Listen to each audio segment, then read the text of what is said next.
This is API Case Files.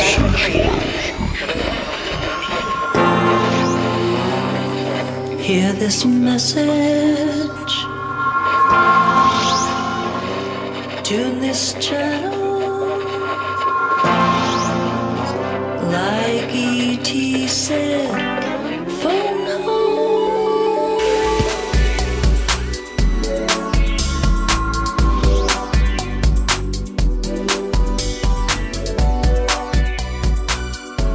This is API Case Files, the official podcast of the Aerial Phenomenon Investigations. For more information, please visit aerial-phenomenon.org. It's December 2014, and this is episode 6.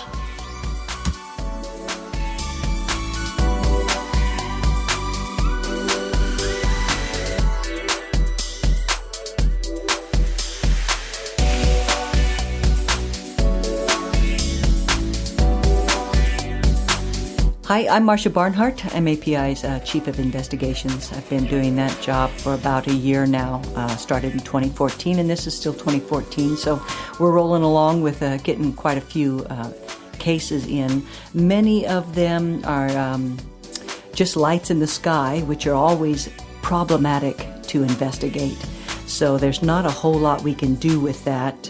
We are getting some more interesting cases that are more like ongoing cases, and these people are getting video of or pictures of, which is a lot more helpful. As a matter of fact, I just got a case assigned in Geelong, Australia, that has to do with a gentleman who bought a brand new dash cam and was driving around the area. Geelong, Australia is in the state of Victoria. It's around where Melbourne is. He was driving along with his dash cam all day long, and when he downloaded it to take a look at the quality of his video, he saw some very interesting activity on there, lights in the sky that we're going to start investigating.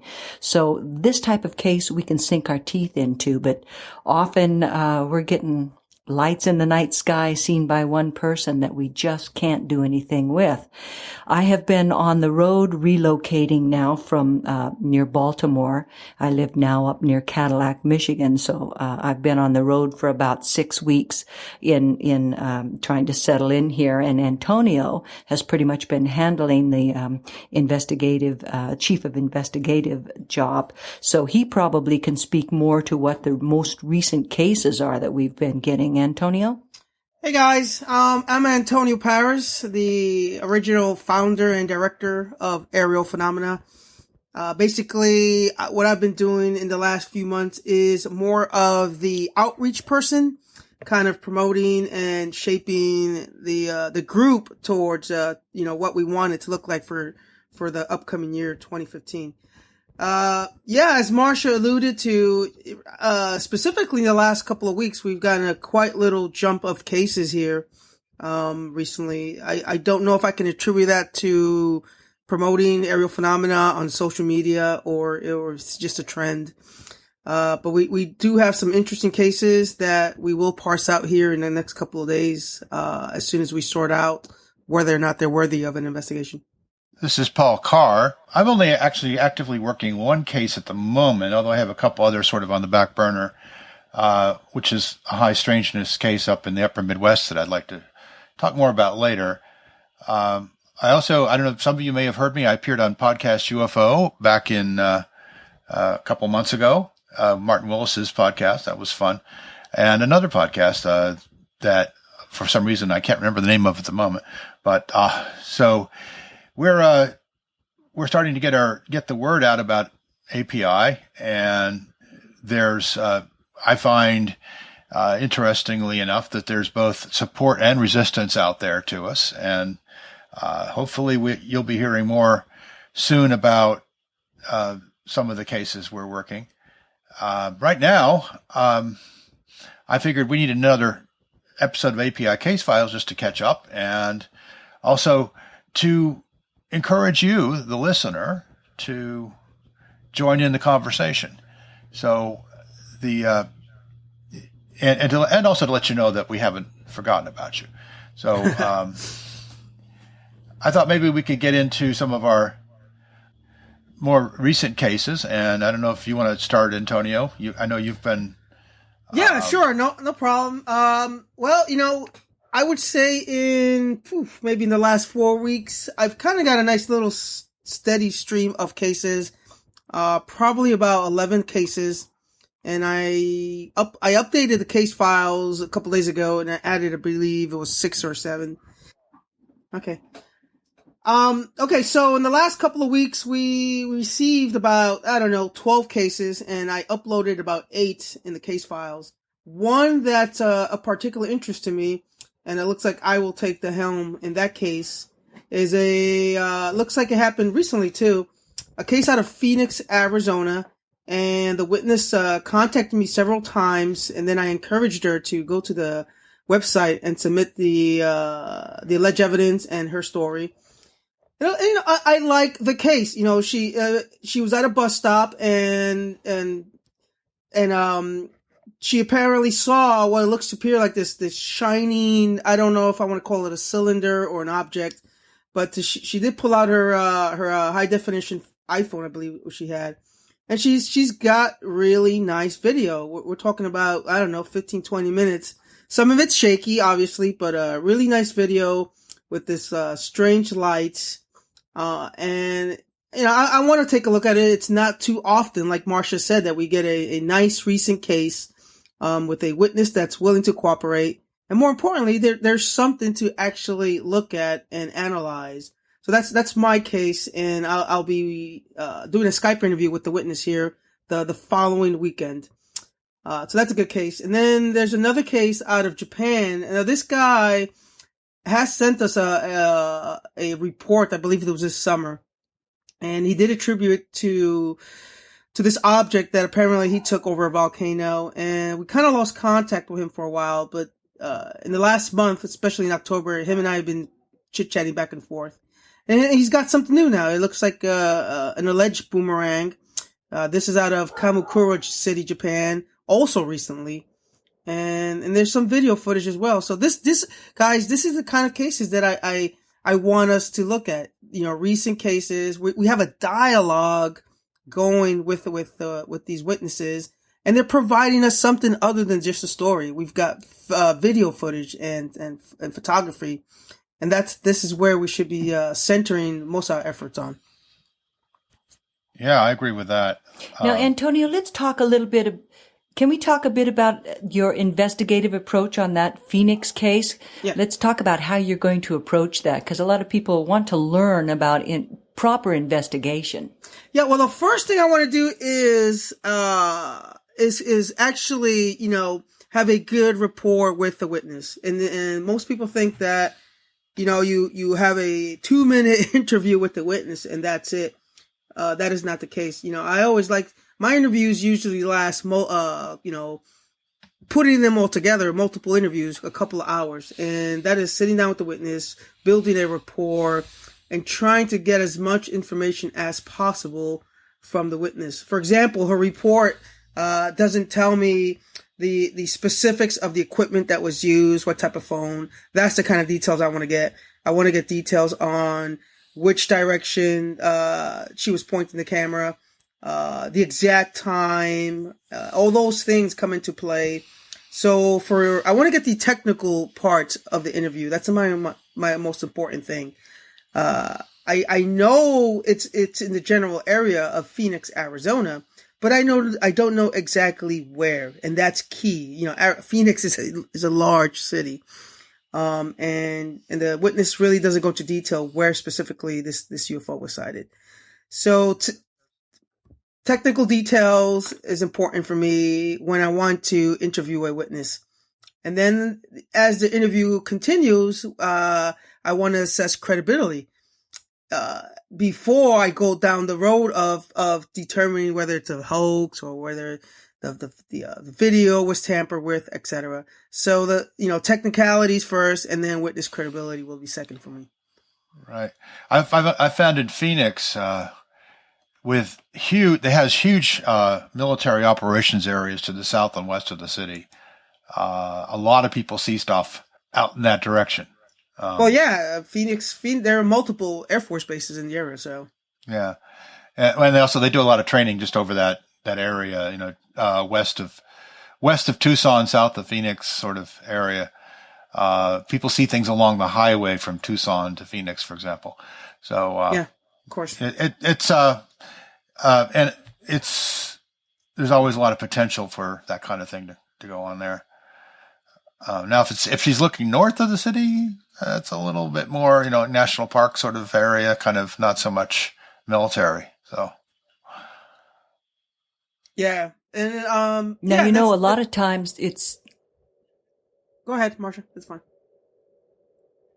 I was going to say a lot of times witnesses, when you talk to them about that, they will say that they know normal aircraft traffic, and there is something about the sighting that piques an interest beyond the normal aircraft sighting. And they kind of are a bit affronted when you try to say, now, are you sure this wasn't some conventional aircraft? So lots of times people can differentiate between normal conventional aircraft and something that is beyond that. Now, that does not mean it's an alien aircraft. I mean, it could be one of ours and just not a very well-known type, or maybe an aircraft that's out on some kind of special mission for training, a prototype. But lots of times, things that are completely beyond the scope of our known engineering expertise at this point is going to capture people. And that's a lot of times what they're making these good reports with a video on. And hopefully, this will be one of those good reports since we got video. It remains to be seen what this is going to end up being. Yeah, I'm still always skeptical, when it's almost like too good of a video sometimes, and it's still something to keep me occupied. The witness seems to be okay, nothing. I had 2 conversations with the witness already, one by email and one through Skype, and I'll always take everything with a grain of salt, as much as I love this stuff, and I just want to ascertain that, the dates and times and all these important things are actually what I gotta make sure that the camera matches what the witness is actually saying. I was going to say, this is one of those strange catch-22s. We're always wanting good, high-quality video, but simultaneously, high-quality, good video always raises up the specter of, is this hoaxed? So this is always a double-edged sword. We really want good video to be able to take a good look at. But then when we get really good video, then automatically we're suspect. Yeah. So, it's damned if you do and damned if you don't. Listen, one of the first things that popped into my mind was, here we have a witness in the middle of the day in it's center Phoenix, Arizona, a city of a couple million people. And it's almost like a 15-20 minute video of this stationary object, sometimes moving back and forth. And it's the only one, there's only one. I've searched the internet for weeks on whether or not somebody else recorded this. What was that? And I couldn't find it. You would think that something like this would be an event that's been witnessed by multiple people, at least 2 or 3. Give me a break. And I can't find any. I've been searching YouTube, other UFO websites, MUFON, you name it. And this is where I say, my skepticism comes in, where middle of the day, millions of people, long video, and thus far only one person in the entire city of Phoenix was able to capture this. Yeah. Yeah. Well, that's something that's, I guess a lot of people don't spend time looking up.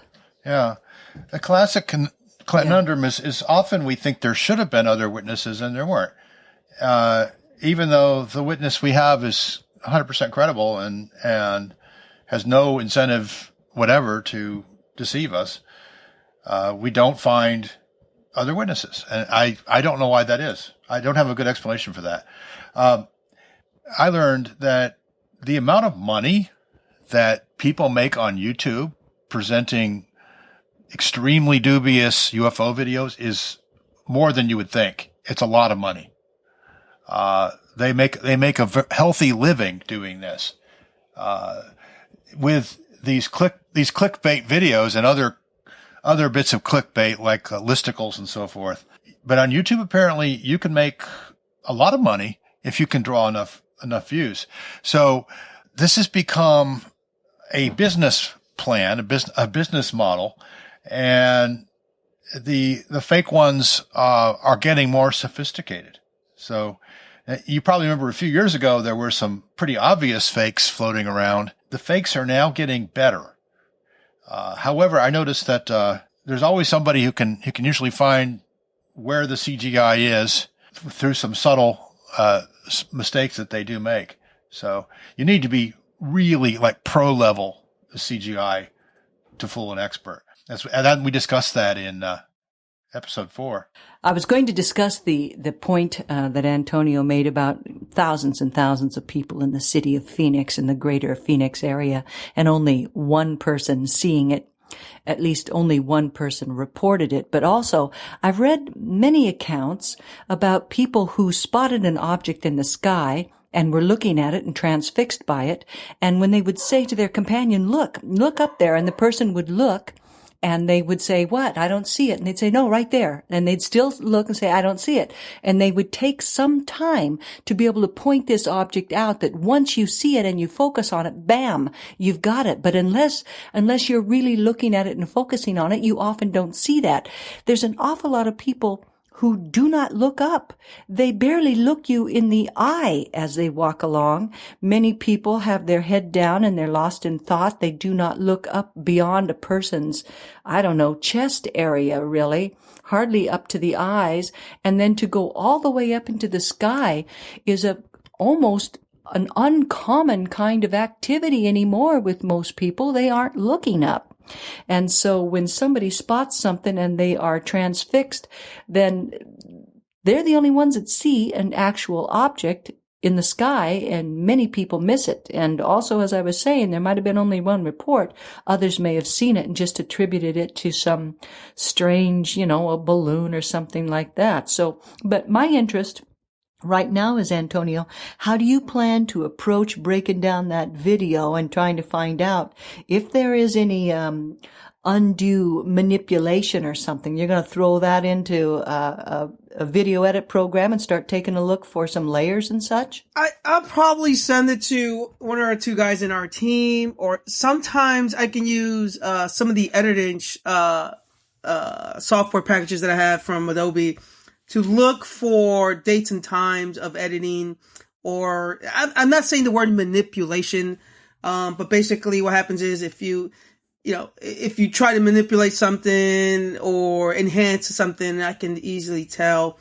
I'm not saying that in itself is something negative or mischievous from the witness. But yeah, the software that I typically use is I have an entire Adobe suite that includes everything from Photoshop, Audio Edition, Adobe Premiere Pro, CS6, and I can break it down frame by frame and see if there's an anomaly in there. And sometimes it's not that easy. Things like this can take up to days for me to pick up whether her story matches up with everything. With the video footage. It's not easy doing CGI. Some people do CGI and then miss little things like the shadows of the object in correlation with the sun, and just all these little things add up. And the details are really what I'm looking for. What I wanted to add also was that the anomaly that stands out for me is that it's a 20-minute video. The average UFO report sighting is 4 to 10 seconds, even with or without a video footage. So anything like around that long to me just stands out as an anomaly in and itself when it doesn't fall into the bucket of the average UFO sighting. And again, that's another one of those double-edged swords. That's exactly what you want as an investigator, a good long series or sequence of uninterrupted video. So this is a really exciting case. I'm interested to see how this pans out, you know? Yeah. Well, that case we did last year, there was a gentleman who observed an object in the sky for several minutes, and he got some good shots of it with his cell phone. My analysis showed that it was quite distant. It was probably a good 10, 15 kilometers away, but he did get he got the kind of shot I'm looking for, which is good enough to see what's there, but not so great that it's too good to be true. And I think we should look for video that's a little crappy, because when I go out and take shots with my phone, I have a Samsung Galaxy Note. I get under ideal lighting conditions, I get pretty nice video, but lighting conditions are rarely ideal, especially outdoors. So I often do not get the video I'm looking for.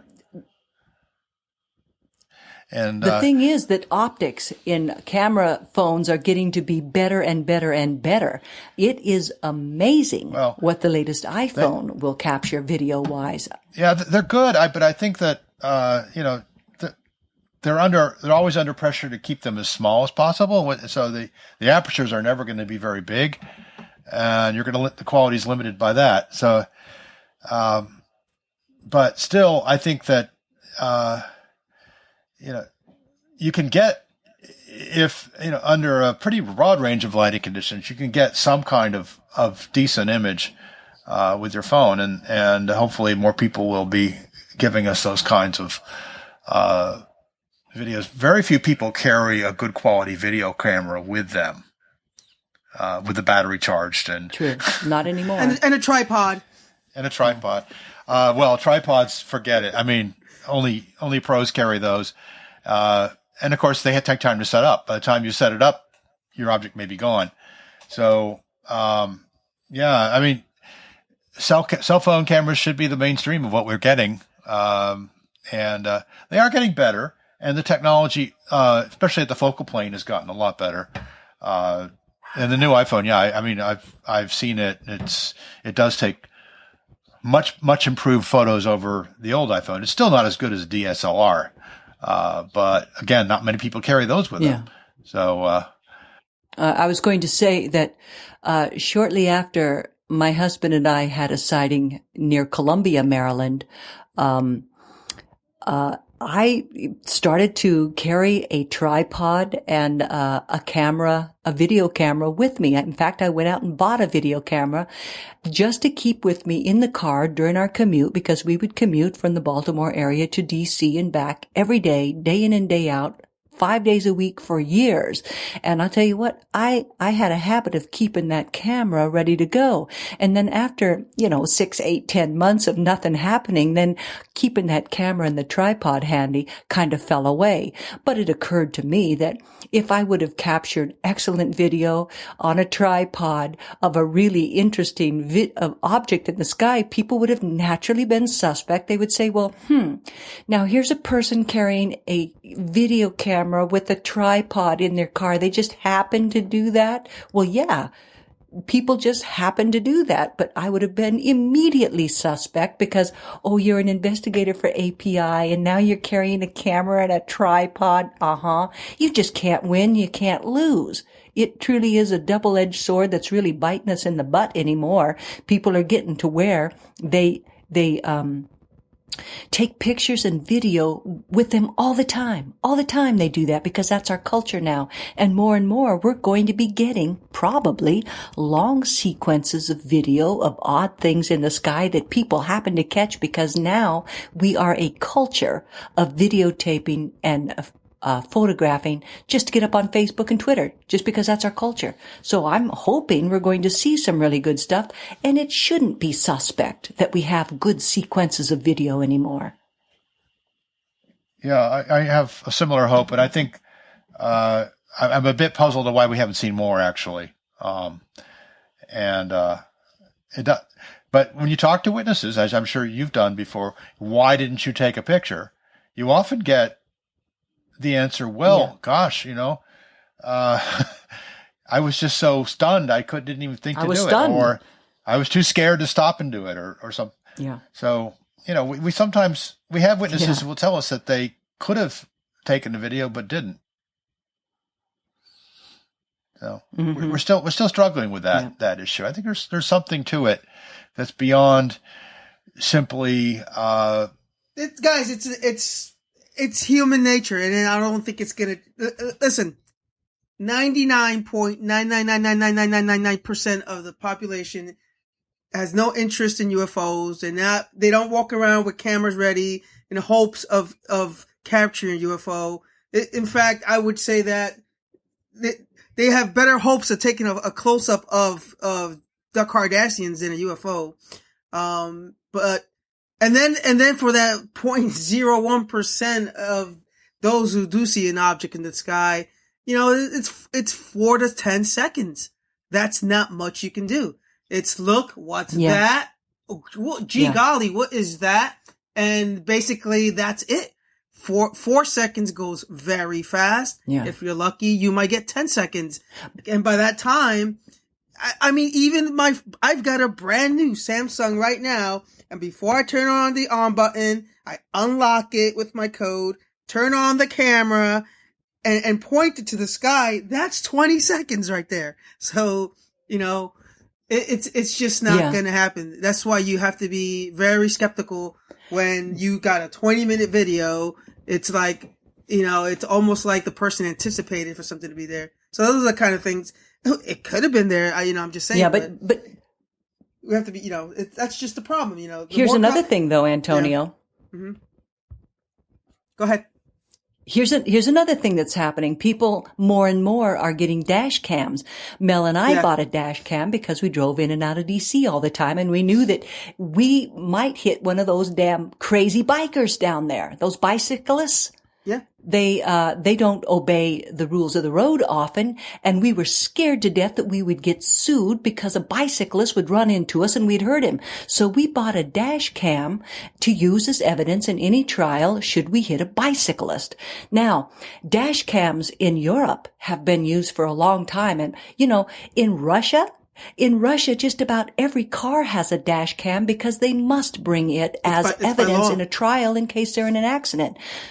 Yeah, so more and more people and the culture is turning to these dash cams. Of course, they have limitations. They're usually fisheye type lenses, and they don't have the best optics. But this thing that you just assigned me, this Australian case there, in Victoria, Australia, this was a dash cam. And more, I think we'll probably see anytime you get in the car, that dash cam fires up and it points forward, and it has a pretty good fisheye lens. We might be starting to see more and more stuff in the sky from just dash cams alone. It's ever ready. It's always going. Of course, it's abysmal video quality, but we'll be catching things from that now. I'll just bet you. Yeah. I think the dash cams are extremely common in Russia, and apparently that there were a lot of dash cam videos of that big meteor in near Chelyabinsk. Now you have to be kind of lucky. It has to be in the field of view of your dash cam. And pointed somewhat towards the over the horizon to get anything. Yeah, I mean you're not going to look much of the sky. It's not going to be visible. Now there are all sky cameras all over the place. No, it'd just be a serendipitous catch. Yeah. Now NASA and other agencies have all sky cameras, which are intended to catch meteors. However, I think a lot of the events that they capture on those cameras, they don't pay attention to because they're not interesting to them. I mean, the same is true of a dash cam. And if you didn't know you caught something, you're probably not ever going to, you're never going to look. Uh-huh. Yeah. No, that's true. Now that Skycam stuff, where does it streams out? It must get caught on some server somewhere that you could hit that server and download and just take a look, just like the NASA videos, isn't it? There are some cams that are on the web, but I don't think they're very high bandwidth. You might see a few things. They get purged too, so yeah. maybe 30 days. Or Yeah, something yeah. like that. They throw in a big 64 gig card, SD card, and when it gets to the end, it just rolls over, like most dash cams probably do that same thing. Yeah. So yeah, I suppose there's a lot of evidence being rolled over as we speak. Could be. Similarly, radar tapes, both FAA, NORAD, and others, probably a lot of those are lost forever. The case in Texas a few years ago, MUFON managed to obtain the radar tapes before they were erased by moving quickly, and they got actually a really good radar analysis. So, let's can we talk a little bit about my Upper Midwest case? Go ahead. This case is really got me fascinated. In spite of the fact that it's very high strangeness, I think what I've learned from this is that don't let the strangeness by itself divert you from the case. This case has every X-Files bit of mythology in it that you could possibly ask for, and yet it doesn't have that usual lack of credibility that we note right away in this kind of case. I don't want to compromise witness anonymity, so I'm not going to say exactly where they are or give enough details yet to that might possibly compromise their identity. But it's a married couple. They've been married a long time. They live in the Upper Midwest. They are hardworking, decent, salt-of-the-earth folks, and they are not, if you speak to them, and as I have, you don't get the impression that they're at all crazy or dysfunctional. They are actually completely functional people. The wife corroborates the husband's story 100% in every case in which she was there and present for the events. So I am trying to find. I know that Illinois MUFON was involved in investigating the case a few years ago. I am trying to find the people in Illinois MUFON who investigated it to figure out what to do with this case. There are some video and photographs. There is one photograph in particular that's got my attention. Shows a very bright light at night over an intersection. I know the exact location at which the photograph was taken. I don't know the date. It's near the Wisconsin-Minnesota border. If somebody has any information on that, please let us know. Or if you know, I can contact at Illinois MUFON. I'd appreciate it very much. I think that's all I'm going to say about that case right now. So I'm reaching out to the audience to help me find more information. But Paul, provide a time frame on that. 2003, 2004, and since. Now, if I recall that case you're talking about, the interesting thing to me was that those people moved, and that phenomenon ended up where they moved to, correct? Well, they moved for reasons unrelated, but when they moved, they began to experience a lot more things, and that kind of peaked and then has settled down a bit for them. The wife in particular wishes it would all go away. She's not happy that it happened. She takes comfort in her religious beliefs and believes that she's protected against it by God. So she sort of reached a point where she's at peace with it. But she wishes it had never happened. And her husband also wishes it hadn't happened, but would really like to prove that it happened. So we're working together, and we're going to see if we can put together some solid corroborated evidence. It's not easy. And there's part of the problem is there's so many events and they're all different. So, it's not like I have just one repeating phenomenon that I can just, go and get some physical evidence for. That would be great. Don't have that. Yeah. The problem is when you break down and talk about different aspects of that, I mean, it is beyond the scope of believability, except apparently it happened. I mean, it's outlandish. Some of the things that they purport are outlandish. I certainly believe that they sincerely, and the mother all saw it. They sincerely do remember it as they describe. I don't think they're fooling us or trying to fool us or hoax us or mislead us in any way. But what really happened, I don't know. And I can't know until I can achieve some kind of level of objective evidence. And we haven't got that in this case yet. And it's a patient search for more evidence, and I'm working with the witness over time. It's not something that's going to happen quickly. The wife was reluctant to talk to us, but she did, and I'm grateful for that.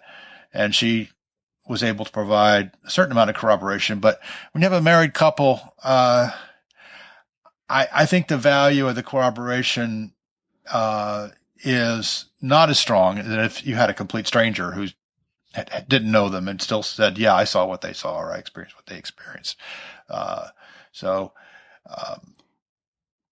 That continues. Hopefully we'll hear more from people who can help Paul, us. Any other cases we want to talk about now? You're a button-down scientist.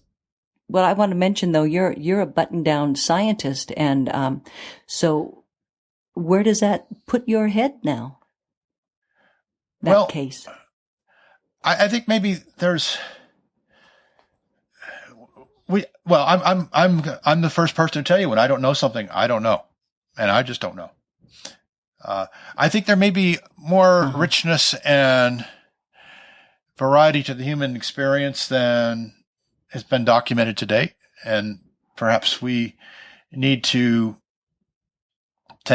understand this as a human phenomenon first. And then if there's something from outside humanity that is stimulating these experiences, then I'd like to know that too. But to do that, we have to be careful, as we always are, about not jumping to conclusions.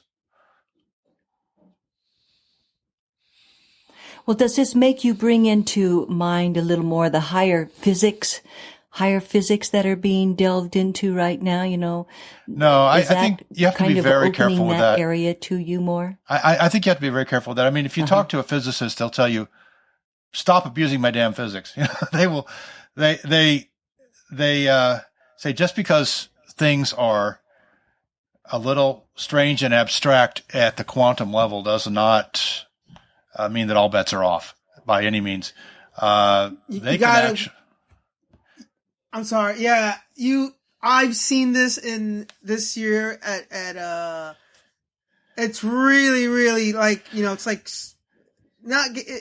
what I've noticed in the last couple of conferences, UFO conferences that I went to, they are really pushing the whole thing that, hey, this is, interdimensional or using fancy words like quantum mechanics. And it could be, but I have not seen any credible scientists that are really backing up the stuff that MUFON is pushing or entertaining. And even the wires out there on YouTube, internet are all saying, well, just because we can't understand this, and they're really, really, raping science and scientific terms in order to make this subject look like it's in need of academic and scientific pursuit. So have to be, we gotta be careful with that, guys. We're here to gather the facts and stick to the facts. Think courtrooms, guys. Think a courtroom. You gather facts, you present the facts, and you let that jury decide. Let's not speculate or go down the roads where, again, the wilderness of mirrors, I like to use that term, where things that are beyond the scope of UFO investigations. None of us, I'm not a quantum mechanic physicist. I don't think any of us are. And let's just stick to the ROI, answer those basic questions, and not attempt to write a dissertation on the interdimensional possibilities of extraterrestrials. Yeah, well, I think I've written about this a little bit. I think we can't explain it. Yeah, I've written about it before. I think that there may be some new physics, but we are in no position to reach those kinds of conclusions now. I agree. Exactly. I love it. I'm telling you, I love the topic. And it's on a daily basis. I'm getting so many emails. I mean, today I got about 8 emails. Antonio, what do you think about, interdimensional quantum mechanics and ETs coming through these wormholes? I got one this morning. Here's the math to build a wormhole, and as much as I love it, guys, we're not build one. It's not. That's not the intent of aerial phenomena. I would love for you guys to entertain these topics, as well. But let's not make sure that they don't derail the investigative process. It's we have to stay focused. And let's just be careful with that, because the last thing we don't want, we're not qualified to do that. You don't have to have a PhD, but we don't really have the academic credentials and those things to start going down that road. Right. Yeah. Yet, best you can do is follow the facts. Yeah. Stick to the facts. You just have to follow the facts. Now, we cannot explain why this may have occurred, and that isn't our job. We can either explain it or it's not explainable. And sticking to the facts is all you can do. That's all you have. Listen, guys, think of yourselves as detectives. The detective has a case on a murder. He collects the evidence. If he has the evidence, it goes to the prosecutor, and then they take it from there. They press charges and they go to court. The detective is not the detective's job is not to entertain the whys. Why did he kill somebody? Or, that's really stuff that happens in the courtroom. The detective follows the leads, conducts the interviews, collects the evidence, analyzes the evidence with the help of the experts, present that to the prosecutor, and then it moves forward. And that's what I'm trying to have you guys do, is collect evidence in a non-biased way. One thing I wanted to cover in this episode, Antonio and Marsha, is to put ourselves in the position of the witness. We've already talked about this a little bit, but when a witness sees something unusual in the sky, and they what should they do first? Stop what you're doing and just observe, and take in as much detail as possible. And if there's a possibility that the thing is just there, then slowly, without keeping your eye, with keeping your eye on the object, possibly get your phone out or whatever recording device you have, and then take it from there. But observation, guys, is a lot different than seeing, and that's what you want to do. Remember, we've all known and heard this, that the eye is the worst camera in the, that you can possibly have. My recommendation is, if you see something, because it filters through the brain. See something, you observe, get as much details as possible. If there's somebody next to you, without turning your face away, grab the person, continue to look at the object and point towards the object and say, please verify this with me. And then once they have enough detail, go home, or possibly, if you're there, sketch, draw, do whatever you can to get as much information possible, and then report it to one of the many UFO organizations out there, including us. Now, what about... I would say corroboration is probably key. If you have multiple witnesses to a single site, you can kind of triangulate. You can get a better idea by listening to all three of them exactly what was seen, because of course everything that somebody sees gets filtered through their brain and all their past experiences and everything. So if you got 5, 6, 7 brains that can pretty much come to essentially the same set of facts, then you're in pretty good shape. Yeah. Yeah. Now, what about, there's a factor of time here, right? Human memory, is not as reliable as we like to think, and it gets more unreliable with time. Sketches, notes, how soon should they report? That sort of thing. Most people are not aware of UFO organizations. It's not like people walk around. MUFON, aerial phenomena, is not a common household name like Kim Kardashian or whatever, or Hershey's peanut butter cups. It's not. I hate to say it, and there's a lot of organizations that say, "Oh, we are a household name." They're not. So it's not like somebody's looking up in the sky. Oh, gee, UFO. Let me contact MUFON. No, that's not the way. Most people usually wait around. They go home. They talk, and if they remember, oh, guess what happened today? Or last week I saw a UFO.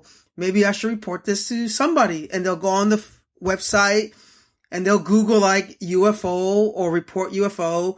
And basically what happens is, if you're paying enough money for your name to come up as a trending website, usually MUFON or the National UFO Report Center gets the bulk of data. If I had the millions of dollars, trust me, aerial phenomena would be up there too. And that's what happens, guys. That I'm telling you right now, there are probably thousands of people seeing things on a weekly basis, and all the organizations get maybe a handful because they see something and that's it. They forget about it. It's not in their interest to report it, for a lot of reasons. They don't have time. They forget about it. And that's it. It's not. The UFO phenomena and the cult is a very small percentage of the world. And that's just it. It's not like there's a commercial during the Super Bowl. See something? Report it to MUFON, and then all of a sudden it's a big common name, but it's not. Right. Now, of course, if you're listening to this podcast, you probably are interested in UFOs. So, and if you see something and you need to report it, you can go to our website, right? aerial-phenomenon.org and click on report a UFO, right? And there's a form there. Now, yeah, we don't investigate. We don't do a field investigation of every report we get. What do we use to decide which ones we investigate? I like to stick to our triage system. Recent cases. Did it happen? Now, what does recent mean? I venture to say within a year. Especially with today's technology and things like that. So very recent, a nice report. All three of you guys have seen various reports. Sometimes we get one sentence. Sometimes we get 3 pages. I want the 3 pages, as much detail as possible, and hopefully a video and or something for us to look at, other than just a story. And those are the type of reports we want to look at initially, and then we continue to triage even further.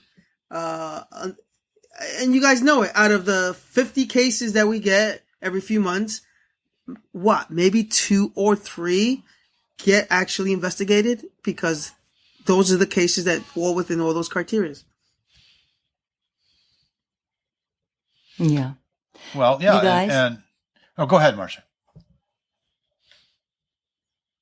Well, one thing I wanted to interject when we were talking about people reporting UFOs, it's been my experience that I've run into 3 types of people that have seen something. One, and the major thing is they don't want to sound like they're crazy. Nobody's going to believe them. People will make fun of them. They just don't need that in their lives. So that's one reason they don't report. A second reason is that some of the things so assault the human's sensibility that they don't even want to talk about it. They don't even want to go there. They shove it to the back of their head. So they don't talk about it until maybe years later. And then there's a third type of thing that I've experienced from interaction with different people is that it's almost kind of a religious experience that becomes so private that they don't even want to talk about it and share a very, very private experience. Those three reasons typically seem to be what I find that delays people's reporting of UFOs or completely creates a situation where they never talk about it until, years and years later. So that's what I found in my experience. What else would you guys like to talk about today? I actually have an interesting topic real quickly. In the last couple of weeks, I've actually had some good discussions with MUFON, including Jan, the director. I don't know if there's anything, if there's an agenda behind the communications, but they've been asking for me to help them push, this Kickstarter that they have on, building this new MUFON database. The honest thing for me would do was to collaborate, give them some suggestions, and I'm happy to say they did take some of these suggestions on toning down the database a little bit. One of my main concerns, I told them, look, the old MUFON or the current database, when someone logs on, they see this long, drawn out report that can possibly take up to an hour to fill out. Most people are not going to do that. They're just going to say, oh, whatever. And there goes a good report possibly. So I told them that my recommendation would be to tone it down a bit, ask for the basic facts. And then, like what we do, we encourage a response. Like, we want more data. Now let's move the investigation forward. And they did send me a draft version of the database or the reporting system. I like it. It looks simpler, neater, a lot shorter. I don't think they're going to be successful in the campaign. They were going for like $100,000, and I think they only have like a day or two left, and they're not even close to it. Not even. I'm hopeful that eventually in the future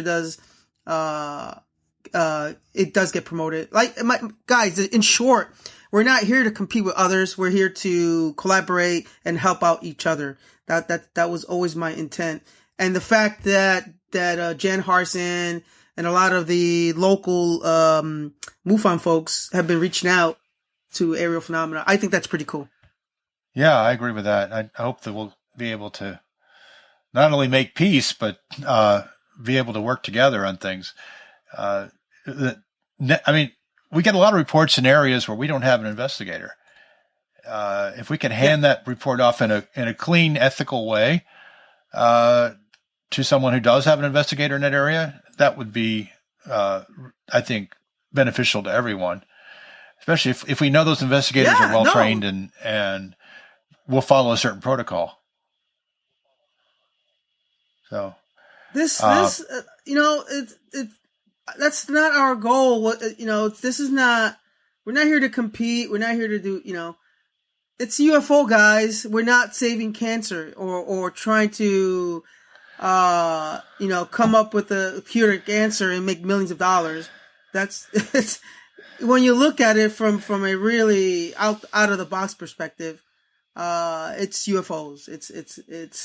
It's not something that the public or the government or educational institutions are focusing their motivation and money towards.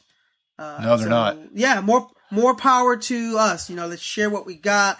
Again, if it's witness data, just go to the witness. Hey, MUFON wants to take over this case or talk to you. That's totally cool. That's what we're about. Okay. I think I'll save my discussion of Skylab 3 for the next, maybe the next episode. We've gone almost an hour now. So let's kind of wrap it up. Are there any final, things we want to promote or tell the audience about? Make sure that they're clued into. 2015. I've been busy, just as much as you guys in the latter half of the year. New job, 2 jobs actually. So I'm the first to say I've kind of put aerial phenomena on the side, and I've been looking at it only like on Sundays. Next month, I have like 3 weeks off. My goal is, man, I'm going to update this website. I'm going to add a lot of new stuff to it, catch up on all the cases that we need to post on the website. And I wanted to start off the new year, with this Google Hangout. The last Google Hangout we had back in July, it was pretty neat. It kind of went up to like 60, 70 people.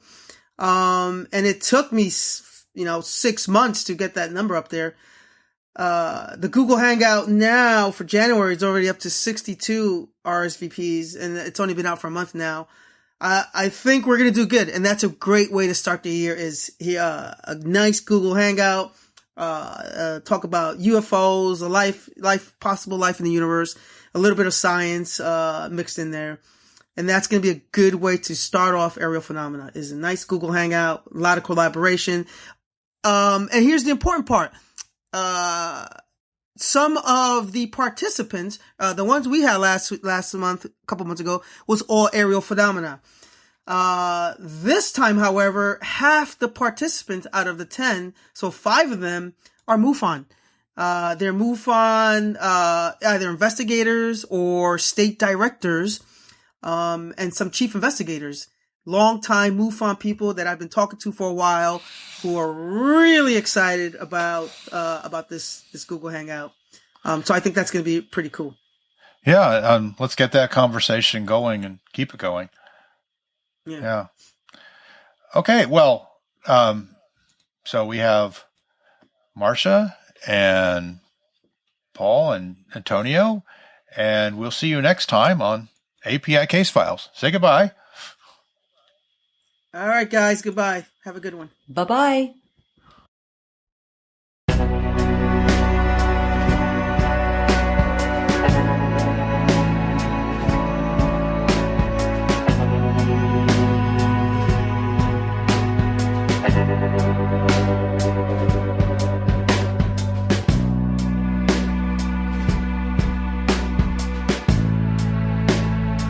This is Unidentified Science 6, the Probability Strangeness Matrix.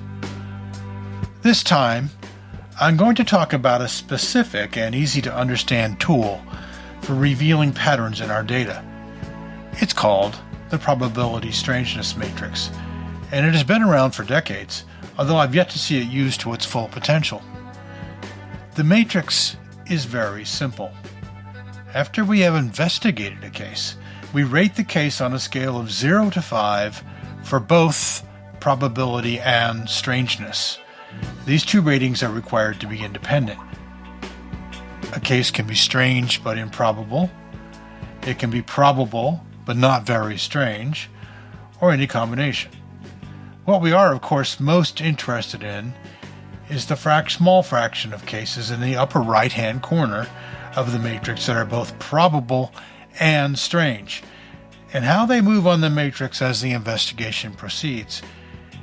It's very clear from the plot, usually done with probability on the horizontal axis and strangeness on the vertical, what is going on.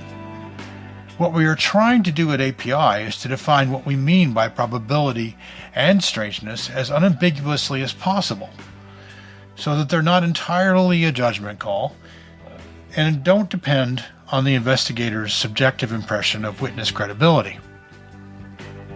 I'll describe our criteria, and then I'd like to hear what you think. This is still a work in progress, so we are happy to consider peer comments on it. Let's start with probability. This is essentially a measure of our belief that the claims made by the witness in the case are essentially true. Note that this has nothing to do with whether the facts have a mundane explanation or not. As I said, we rate probability on a scale of 0 to 5. Anything rated as 0 has been closed as a hoax or hallucination, and we usually don't plot it. 0. Strong evidence of a hoax or hallucination, witness credibility demonstrably low. 1. Little difference between the report and a fictional story. Only a single witness willing to come forth. No physical evidence, no corroboration, no contemporaneous notes, photographs, or videos. 2. Single witness with contemporaneous notes, sketches, or citing reports. Possibly a second witness but not a strong corroboration, or considerable collusion on the story before discussion with investigators. Photographs or videos do not have clear provenance. 3. Multiple credible witness reports within short time of the sighting with good consistency between witnesses. Photographs or videos with clear provenance. Photographs have EXIF data consistent with testimony and have been subjected to careful analysis. Witnesses do not seek publicity. 4. All criteria of 3 plus a high degree of independence between highly credible witnesses. More than one video or photograph or other physical evidence with clear provenance at the same time. Physical evidence subjected to analysis. A thorough investigation was conducted shortly after the event. 5.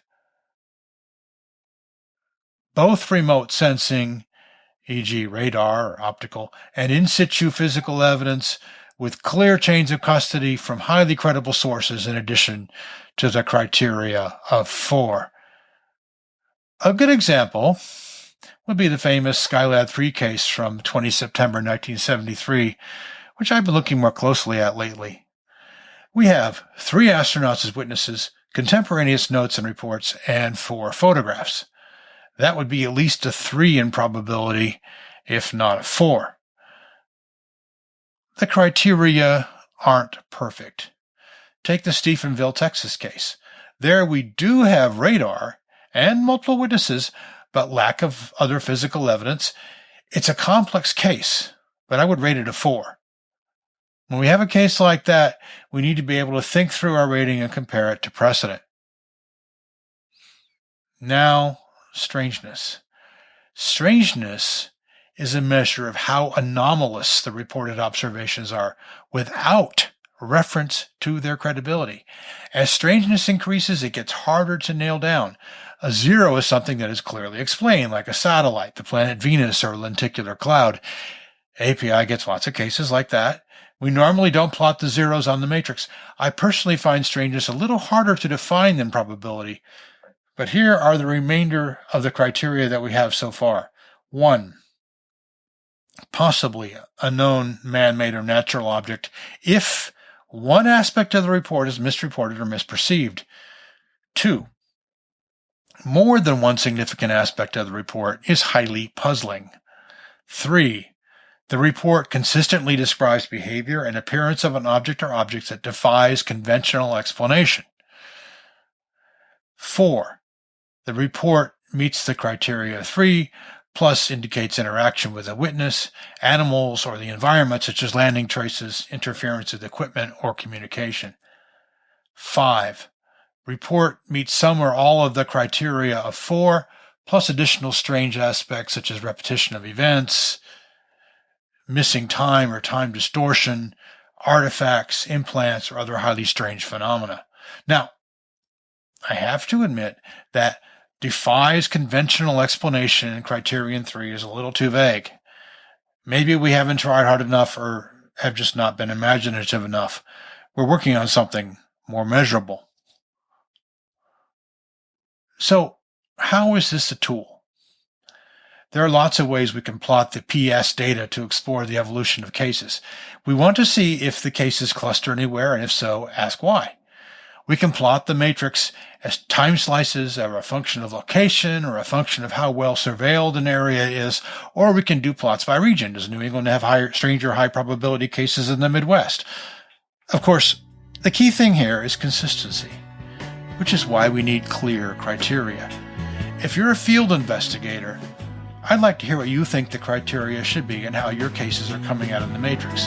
As you know, there are a lot of ways to communicate with us. You can go over to the API Case Files subreddit or the Google Plus listener community, or you can email me, paul.carr@aerial-phenomenon.org.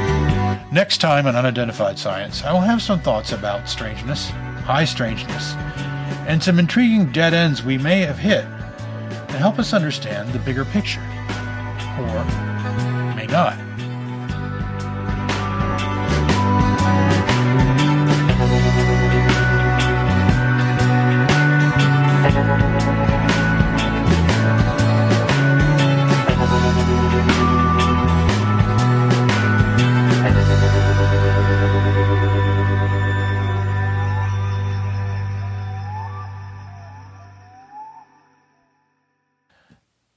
That's it for API Case Files, Episode 6. On behalf of Antonio Paris and Marsha Barnhart, this is Paul Carr saying goodbye.